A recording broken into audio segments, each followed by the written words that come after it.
Hola a todos y bienvenidos a Divagaciones de Tranquis. Este va a ser un episodio probablemente largo y picantón, que va a tocar cosas delicadas.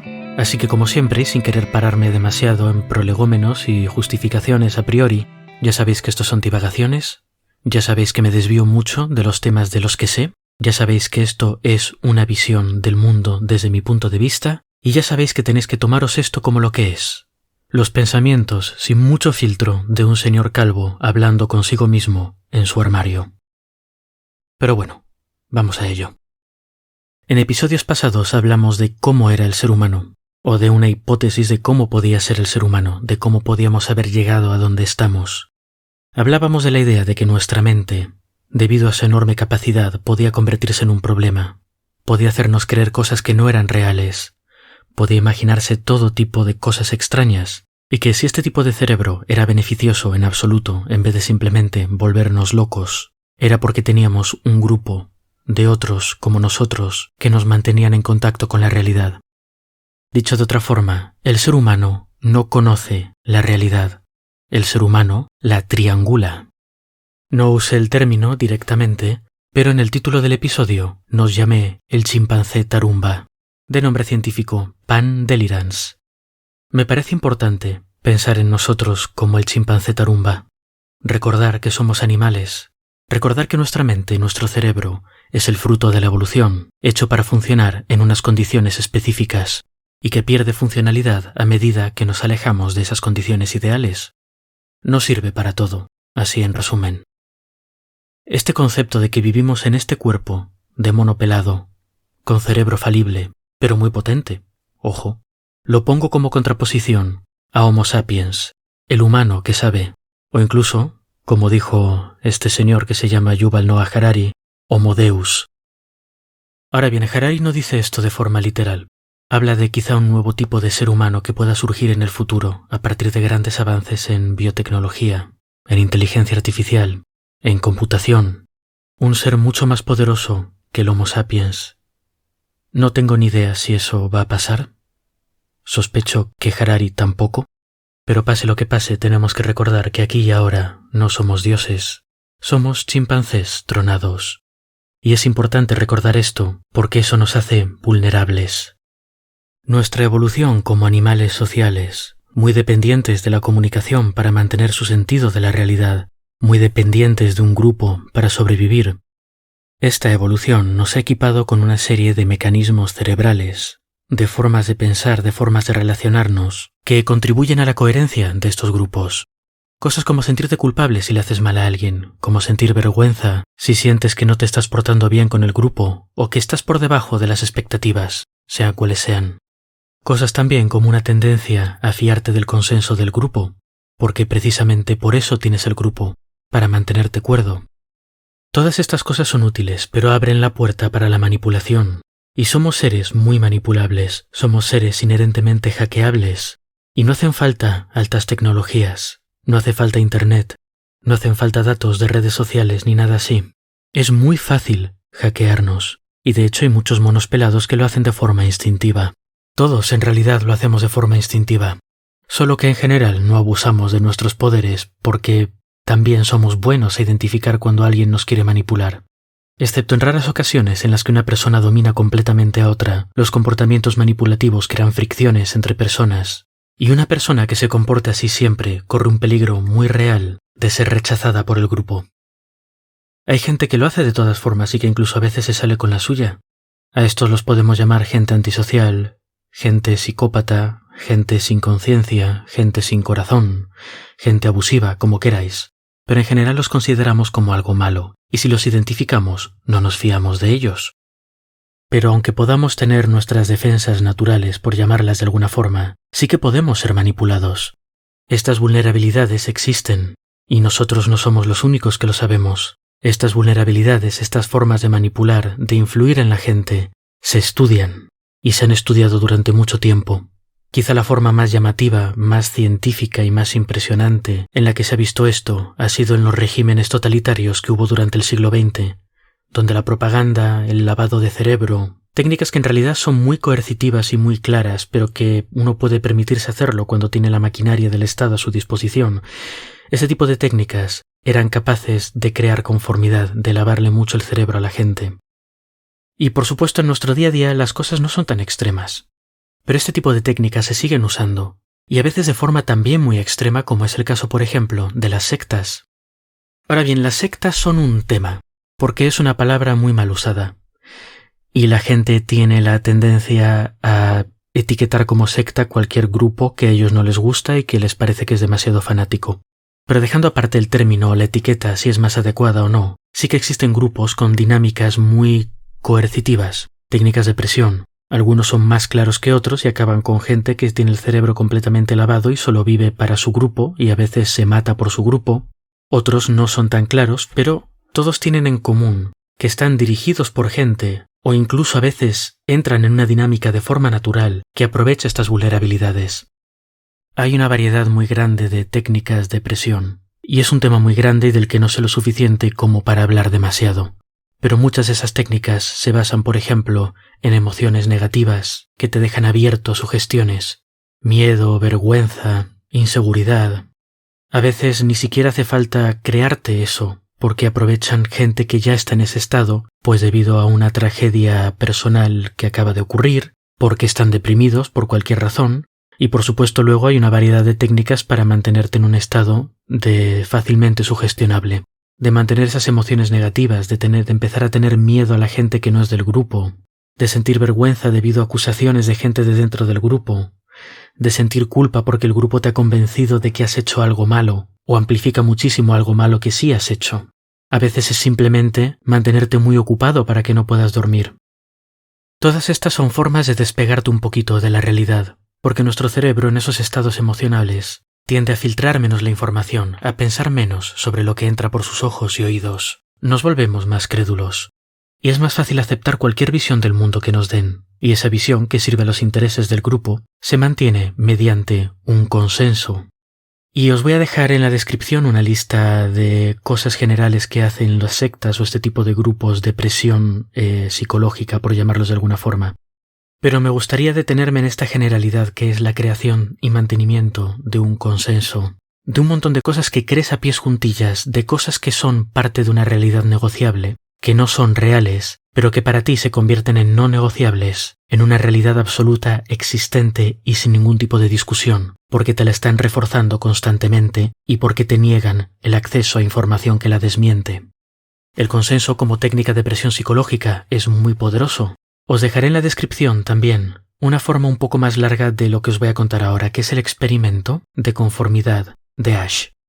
En este experimento se le presentaban al sujeto una serie de dibujos en los que había líneas. Quizá las líneas eran iguales, quizá eran de distintas longitudes, y le preguntaban al sujeto sobre esas líneas. Le decían, oye, ¿cuál es más larga? Si te doy esta línea de referencia, ¿cuál se parece más a esta línea de referencia? Preguntas muy sencillas que solo requerían que mirases el papel y lo dijeses. En condiciones normales la gente acertaba casi siempre. Estas eran preguntas muy sencillas, pero luego le daban una vuelta al experimento. Pillaban al sujeto y lo ponían con otros 5, 6 o 7, un grupo de sujetos. ¿Qué pasa? Que los otros sujetos no eran sujetos de verdad, eran parte del experimento. Y en estas ocasiones, cuando al grupo se le hacía una pregunta sobre la línea, a veces los otros sujetos, los falsos sujetos, porque eran parte del experimento, daban todos respuestas incorrectas, la misma respuesta incorrecta.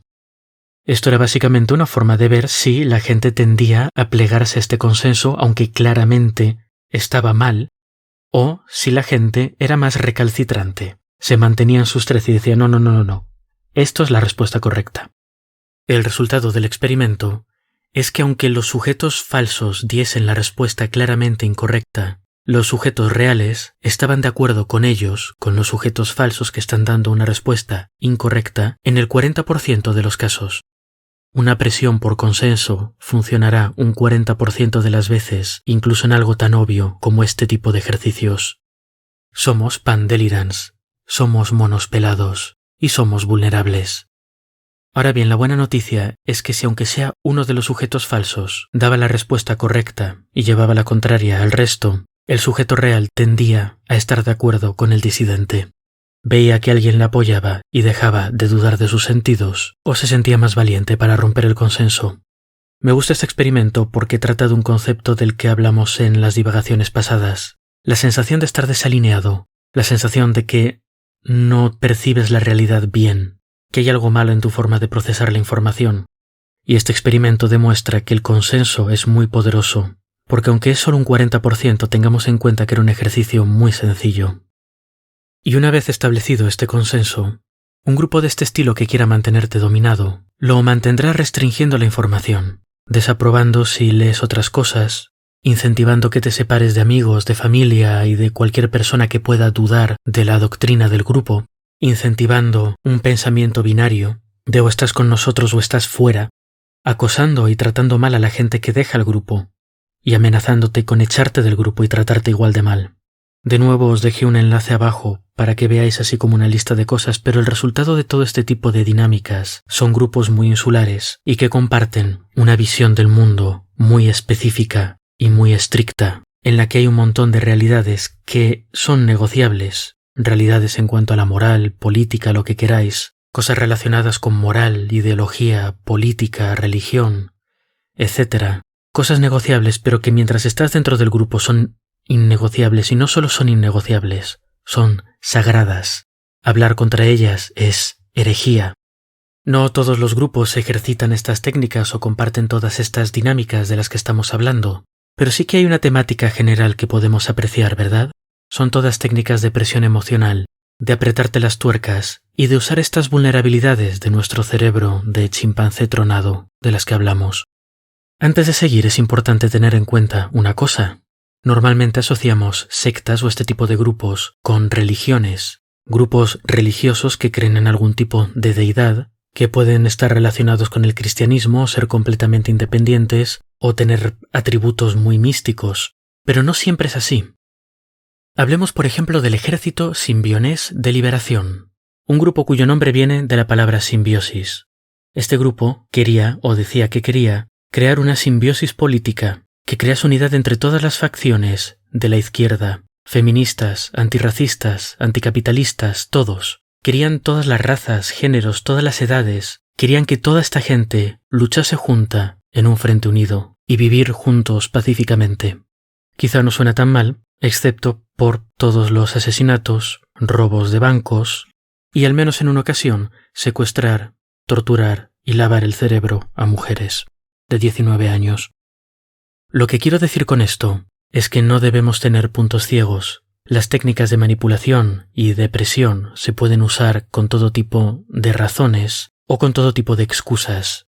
El culto de Jim Jones, que provocó el suicidio de varios cientos de personas, o el Ejército Simbionés de Liberación, no son necesariamente representantes de sus respectivas facciones, o religiones, o lo que queráis. Son como esos monstruos de las pelis de miedo o de los relatos de miedo, que matan a una persona y llevan su piel para confundirte. Quizá lleven la piel de tu mejor amigo, de un miembro de tu familia, o de una ideología o religión con la que realmente concuerdas, pero no son realmente ellos. Son un monstruo que le ha arrancado la piel a eso que apreciáis tanto, y que ahora la lleva para atraeros hacia vuestra muerte o servidumbre. Digo esto porque mi siguiente argumento, o mi siguiente cosa a considerar, es que creo que estamos expuestos a este tipo de técnicas constantemente en nuestras vidas. Y por supuesto hay versiones muy benignas de todo este tipo de cosas. Todo grupo con un poco de cohesión puede tener de vez en cuando este tipo de dinámicas, y todos en algún punto u otro de nuestras vidas hemos podido usar lenguaje persuasivo para convencer a alguien de algo, pero no es eso a lo que me refiero. Me refiero a técnicas de persuasión estudiadas, usadas sistemáticamente para conseguir cosas de nosotros. Y como quizá las cosas de las que voy a hablar ahora os puedan sonar un poco conspiranoicas, vamos a establecer una unidad estándar de conspiranoia. Esto nos va a servir para este episodio y quizá otros episodios futuros para evaluar si algo realmente es una conspiranoia o es factible. En 1990, una niña de 15 años llamada Nayira, con Y y acabada en H, presentó un testimonio ante el Comité de Derechos Humanos del Congreso de Estados Unidos. Ella era de Kuwait, un país que había sido invadido por Irak. En el testimonio, Nayira decía que trabajaba en un hospital y que los soldados iraquíes habían entrado en el hospital, habían sacado a los bebés de sus incubadoras, los habían tirado al suelo y se habían llevado las incubadoras. Esto, por supuesto, era algo terrible que escandalizó a todo el mundo. El problema es que el testimonio de Nayira era mentira. Y no solo es que fuese mentira, no es que fuese una testigo que se había equivocado o una persona que llegó ahí para intentar engañar a la gente ella sola. Su testimonio fue preparado por una organización llamada Ciudadanos por una Kuwait Libre, en cooperación con una empresa de relaciones públicas estadounidense. Esta chica era hija de un diplomático de Kuwait y lo que contaba no había pasado. Pese a ello, esa historia fue corroborada por Amnistía Internacional, una organización internacional que presta atención a estas violaciones de los derechos humanos. Y todo este asunto fue preparado adrede con el fin de reunir apoyo público para que Estados Unidos entrase en la guerra respaldando a Kuwait. Ahora bien, piense uno lo que piense sobre la Primera Guerra del Golfo, sobre la invasión de Kuwait, sobre si era una buena guerra, una mala guerra, si había que entrar o no. El hecho es que esto era mentira y no era una simple mentira. Fue una operación coordinada de relaciones públicas, que se repitió mucho en la prensa y que influyó en las decisiones de la gente. Y por supuesto el respaldo de otras organizaciones como Amnistía Internacional le dio mucha credibilidad y mucho respaldo a esta propuesta de entrar ahí. No sé cómo de loco os suena esto, si os parece mucha conspiración o poca, pero el hecho es que fue una conspiración y que ocurrió. Y que es fácil de ver cómo ocurrió. Varias personas hablando, intercambiando dinero y organizando declaraciones. Propongo que a partir de ahora usemos la Nayira como unidad básica de conspiranoia. Esta conspiranoia es una Nayira. Así que a partir de ahora, cuando digas en los medios o alguien os diga que algo es una conspiranoia, evaluad cuántas Nayiras tiene. Y cada uno de vosotros puede establecer vuestro propio umbral. Si 100 Nayiras, 1000 Nayiras o 10.000 Nayiras son suficientes para que creáis algo o dejéis de creerlo. Pero hay que tener una medida para estas cosas porque si no se puede abusar del término. Volviendo a lo nuestro, este tipo de operaciones de relaciones públicas están presentes constantemente en nuestra sociedad. La mayor parte de las marcas tienen marketing y publicidad, y por supuesto no son cosas tan agresivas como en el caso que hemos visto antes de las sectas, pero sí que son aplicaciones de lenguaje persuasivo o de técnicas de persuasión utilizadas para distintos fines. El más sencillo, el que suele ser más suave, es la publicidad. El compra mi producto por encima de otro. Técnicas quizá un poquito más agresivas es la del famoso anuncio de soy un Mac versus soy un PC, en el que salían dos personas, una representando a los usuarios de Mac, de Apple, y otro representando a los usuarios de Microsoft, los PCs. Y el usuario de Mac era súper guay, era un tío que estaba a la última, bien vestido tal, y el que usaba los PCs era básicamente un friki desalineado. Parece quizá una tontería, y tampoco es súper grave, pero es una técnica de persuasión. Están intentando colocarte una etiquetita en tu identidad, que dice, no, yo soy de Mac, ser Mac está guay. Y este tipo de cosas, por supuesto, de hacer que tú mismo te pongas una etiquetita en tu identidad que te una a un grupo, a una facción política, a una religión, a un producto, es otro tipo de persuasión. Tiendes a identificarte con los tuyos, tiendes a creerte más lo que te dicen los que llevan tu misma etiquetita, tiendes a preferir los productos de tu misma etiquetita, y quieras que no, te influye. Hay por supuesto formas más agresivas y menos de hacer esto, pero ahí está. Relaciones públicas. Las relaciones públicas son un tema y están muy estudiadas. Llevan estudiándose desde hace un montón de años para distintos propósitos, pero el propósito más obvio es influir al público en el caso de empresas, organizaciones, partidos políticos, etc. De hecho, ¿por qué no hablamos con uno de los grandes pioneros en relaciones públicas y propaganda, un señor llamado Edward Louis Bernays? La manipulación inteligente y consciente de los hábitos organizados y de las opiniones de las masas es un elemento importante en la sociedad democrática. Aquellos que manipulan este mecanismo oculto de la sociedad constituyen un gobierno invisible, que es el verdadero poder que conduce nuestro país.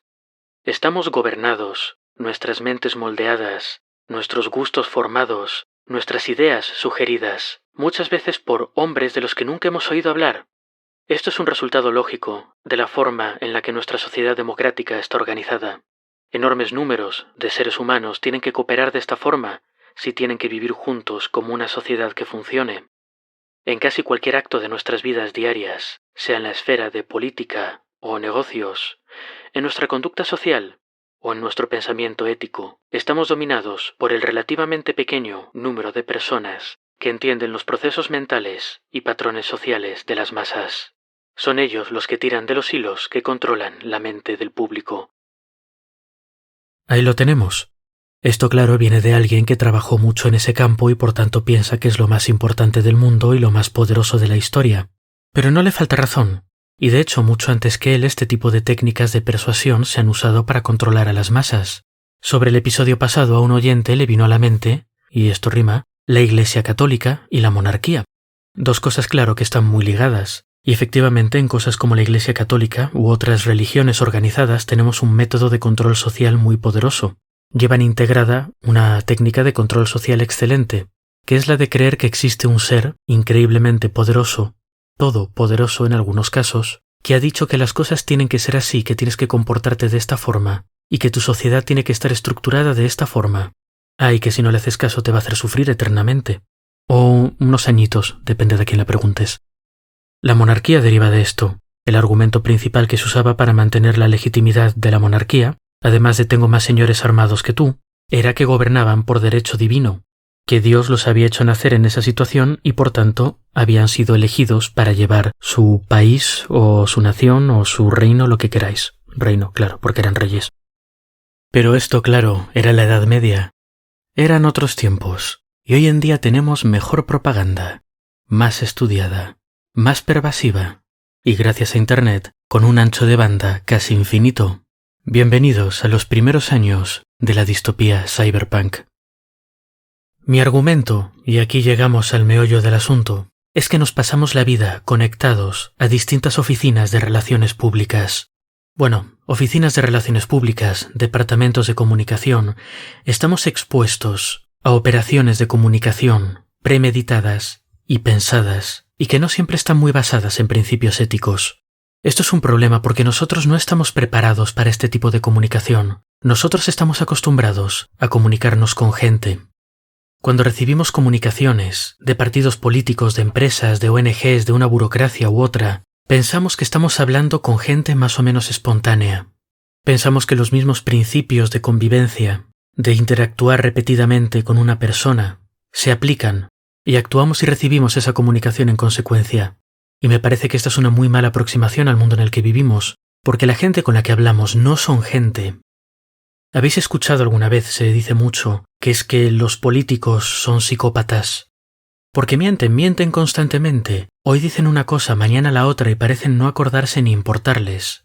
O no mencionan cosas que deberían mencionar, o retuercen cosas que no deberían retorcer. Y parece que te están tomando por tonto. Así que la idea que tenemos de nuestros líderes es la misma que tendríamos muchas veces de un vendedor agresivo. No importa la calidad del producto o lo que tú necesites, lo importante es cerrar la venta, cueste lo que cueste. Yo no creo que sean psicópatas. Creo que son seres humanos y que en privado son gente perfectamente normal e incluso muy simpática. El truco es que cuando un político os habla, lo primero no está hablando con vosotros, está hablándole al aire. Y ya sé que no sois tontos y que lo sabéis, pero lo que me pregunto es si nuestro cerebro lo sabe siempre, o si piensa que es una persona con la que estás hablando y tiene las mismas expectativas, piensa que va a seguir las mismas normas de una relación humana normal. No las sigue. De hecho, esa persona con la que estáis hablando no es una persona, es una organización, es un partido político.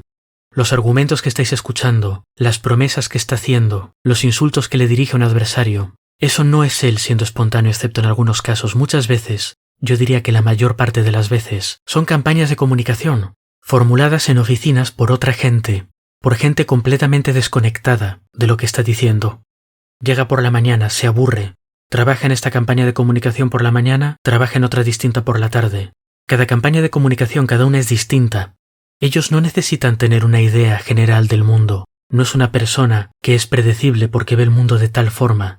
Cada campaña, cada argumento, cada discusión, cada intervención en el Congreso en donde sea, es una campaña distinta.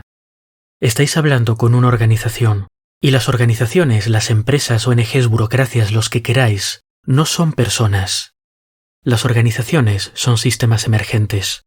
Son entidades formadas por gente, pero la gente puede cambiar de la misma forma que nuestras células cambian. La organización sigue, el político de turno, que no es más que un mascarón de proa, puede cambiar. Detrás de esa careta humana tienes todo un ser que trabaja según sus principios, sus objetivos y sus regulaciones. En el caso de un partido político, lo que tenéis es una entidad cuyo trabajo es ganar elecciones. Su incentivo, el incentivo de la organización, no es trabajar por el interés de la gente, es ganar elecciones cada 4 años. Y los incentivos son importantes porque son lo que optimiza la organización. Un sistema político que como entidad se comporte para mejorar la vida de la gente, pero no optimice para ganar elecciones cada 4 años, va a perder las elecciones, en favor de otras entidades que sí optimizaron para ganar elecciones cada 4 años. Si pensamos en ellos como sistemas vivos, la presión selectiva es ganar elecciones cada 4 años, es lo que decide si un partido político tiene éxito o se disuelve. Y quizás sistema vivo es un poco estirarlo, aunque creo que algunas reglas se aplican, pero podemos pensar en ellos como inteligencias artificiales. Mucho antes de las inteligencias artificiales, los seres humanos creamos organizaciones. Son sistemas que tienen una capacidad de computación, de procesar información, de hacer cosas, de adquirir recursos mucho más grandes de lo que tienen un montón de gente separada. Pero al igual que una IA, tienen sus directivas. Y la IA va a intentar cumplir esos objetivos. Y no importa lo que quiera la gente de dentro, porque la gente rota. Y no importan las reglas iniciales que se haya puesto en la organización, porque las reglas pueden ir cambiando dependiendo de los objetivos. De esta forma, un partido político es un robot enorme, construido para ganar elecciones. Y no tiene consideraciones éticas. No se puede razonar con él, no se puede negociar con él, no siente miedo, ni piedad, ni remordimiento, y mientras exista jamás dejará de intentar cumplir su función. Lo mismo se aplica a empresas o organizaciones de cualquier tipo, sean ONGs, sean organizaciones más gubernamentales, sean universidades, sea lo que sea. Las organizaciones no están bajo control humano, están bajo control organizativo, no son personas, no se comportan como personas ni tienen por qué hacerlo. Y si para ellas es necesario que tú te sientas mal, te sientas culpable, te sientas ansioso para convencerte de sus cosas, para que les des lo que necesitan, sean votos, sea dinero, sea un pedacito de tu mente, en el caso de organizaciones más ideológicas. Mientras obtengan eso de ti, el resto les da igual. Y estas organizaciones tampoco tienen conciencia. Cuanto más grandes se vuelven, más se diluye la responsabilidad individual de cada humano que compone una organización. Así que al final, nadie es responsable de nada, y la organización puede llegar a hacer cosas que son muy poco éticas. Un ejemplo es el de la farmacéutica que introdujo los opiáceos para el dolor en Estados Unidos. Hay un documental muy bueno sobre eso que se llama El crimen del siglo, y os recomiendo que lo veáis, porque entenderéis de qué hablo inmediatamente. Si preguntamos cuál es el objetivo de una empresa farmacéutica, la empresa farmacéutica nos dirá que es curar a gente de sus enfermedades, pero no es verdad, claro. Una farmacéutica es una inteligencia artificial, un robot, con la instrucción de ganar dinero, vendiendo medicamentos. Y ya está, no tiene una conciencia interna que le vaya a dictar, no hombre, no hagas eso, sería poco ético, no existe. Y eso no quiere decir que todas las farmacéuticas sean malas o que las farmacéuticas nunca hagan buen trabajo. Se hacen cosas muy buenas desde el mundo farmacéutico. Pero hay que tener en cuenta que esto puede pasar, y una vez dejas de considerar a las farmacéuticas humanos y las empiezas a considerar robots implacables cuya misión es vender medicamentos, tu conceptualización cambia. Empresas como ellas, partidos políticos, organizaciones de todo tipo por benéficas que sean, tienen como misión seguir existiendo y conseguir recursos. Son como leones. Tú no esperas que un león sea amable, muestre piedad o que no te coma por el bien de su corazón. Es un león, come cosas, tú eres una cosa, te va a comer. Con las organizaciones lo mismo. Y es una distinción muy importante porque esto se refleja en su estrategia de comunicación, que es todo lo agresiva que necesite ser. De hecho, no tiene ningún incentivo para mantener el concepto de realidad no negociable. Para ellos una realidad no negociable es un obstáculo. Te da un punto de referencia para saber si algo tiene sentido o no. Si fuera por las organizaciones, por los incentivos que tienen, viviríais en un mundo completamente imaginario sin ningún tipo de punto de referencia. En resumen, las organizaciones, y cuanto más grandes, peor, consideradas desde el punto de vista de la comunicación, se comportan como personas altamente manipuladoras y sin conciencia, y cada vez nos intentan vender más mulas, más rápido, más agresivamente. ¿No os parece que cada vez hay más organizaciones de todo tipo bombardeándonos con retórica cada vez más agresiva? Parece que Internet no ha hecho más que amplificar y empeorar estas tendencias, ya sea porque hay más ancho de banda en la conexión a nuestro cerebro, o porque Internet diluye el mensaje que nos intentan mandar, nos hace más difícil de convencer y las impulsa a competir. No lo sé. Quizá es cosa mía, quizá siempre ha sido así, quizá alguien más mayor que yo pueda ilustrarnos. Pero me da la impresión de que hoy en día, vayamos donde vayamos, hay algún tipo de incomprensible entidad alienígena intentando meter sus tentáculos en nuestra cabeza. Intentan pulsar nuestros botones, desequilibrarnos emocionalmente, creando miedo y paranoia y enfrentamiento. Intentan hacernos sentir inseguros de nosotros mismos, para que aceptemos lo que sea que nos están intentando vender hoy, sin someterlo a mucho escrutinio. Estas campañas además se hacen a través de distintos canales, son muy pervasivas. Se pueden mandar notas de prensa a distintos medios que básicamente las repiten como loros. Se pueden mandar argumentarios a organizaciones que quizá parecen independientes en principio, pero que no siempre lo son. Se hacen campañas también a través de las redes, a veces usando montones de cuentas falsas, así que parece que hay mucha gente opinando lo mismo con las mismas palabras. De esta forma se crean impresiones de consenso donde no las hay. Acordaos del experimento de las rayitas. También se apela al corazón, creando imágenes, vídeos y contenidos con carga emocional que no tienen por qué ser verdad. Acordémonos de Nayira. En la práctica, el efecto en nuestra mente de mono pelado es el de tener a varias personas abusivas y manipuladoras gritándonos, presionándonos para que creamos cosas contradictorias. Son muy agresivos, pero no podemos contentarlos a todos, a no ser que tiremos nuestro cerebro a una batidora. Nuestro cerebro, por su parte, nos dice correctamente que alguien nos está mintiendo, pero no sabemos quién. Es difícil distinguir la información verdadera del ruido, las realidades negociables de las innegociables, y nuestros torturadores no nos dan el espacio emocional para dudar entre realidades fundamentalmente incompatibles. Al fin y al cabo, si no aceptas lo que te dicen, eres tonto, estás loco, eres un villano. Cada minuto que dudas de lo que te dicen estás contribuyendo al mal en este mundo, o te estás perdiendo algo muy importante. Si estas entidades tienen éxito, lo que haces al final es dejarte llevar. Eliges una serie de medios, de facciones, de organizaciones, de grupos de gente con una visión más o menos coherente, quizá más cercana a lo que tú entiendes. Te identificas con ellos, aceptas todo lo que te dicen, y cuando alguien te dice algo incompatible, asumes que te está desinformando, que es un agente de los malos. Poco a poco dejas de consumir información contradictoria, y tiene sentido que lo hagas, porque lo que te llega es también retórica agresiva, más interesada en hacerte obedecer que en informarte. Poco a poco te alejas de gente con otras visiones de los asuntos porque ya no podéis entenderos. Estáis cada uno en una burbuja de realidad irreconciliable, y cada uno en una batalla del bien contra el mal. Todo esto suena un poco como lo que hablábamos al principio de las sectas, ¿verdad? Pues un poco sí, y es perfectamente lógico. El tipo de retórica que se cuece en departamentos de comunicación y empresas de relaciones públicas tiene el único objetivo de hacernos hacer o creer cosas, de vendernos una mula. No importa si esas cosas son verdad o si tienen un efecto negativo en nuestra mente. En abstracto, su finalidad es la misma que la de uno de estos grupos abusivos.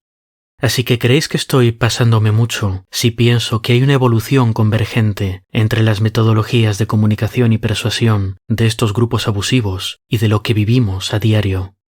Yo creo que no es algo tampoco razonable. Los murciélagos y los pájaros llegaron a soluciones parecidas para el problema parecido de volar, y me parece que algo similar está ocurriendo en este caso. Así que vivimos en un mundo de retórica agresiva, un mundo en el que la verdad no negociable o no importa, o es imposible de averiguar, porque los que mienten y los que dicen la verdad, si es que hay alguno, nos tratan todos igual de mal. Necesariamente, incluso si tienes la verdad de tu lado y las mejores intenciones, necesitas usar este tipo de tácticas para competir, para participar en esta carrera armamentística de propaganda. Y en esta situación, ¿qué podemos hacer? Pues no lo sé. Supongo que admitir que está ocurriendo es un primer paso. Una vez lo sabemos, podemos volvernos más recalcitrantes, responder menos a estas técnicas de presión, no garantizar nuestra atención a gente que nos quiere asustar, volver en contra de otra gente o ponerse en una posición de superioridad moral desde la que nos avergüenzan y nos sermonean. Decirles, oye, ¿y tú qué sabes? Y si sabes tanto y eres tan bueno y tienes tantos argumentos, ¿por qué tienes que tratarme mal para convencerme? ¿Cómo te atreves a intentar meterte en mi cabeza y apretarme las tuercas?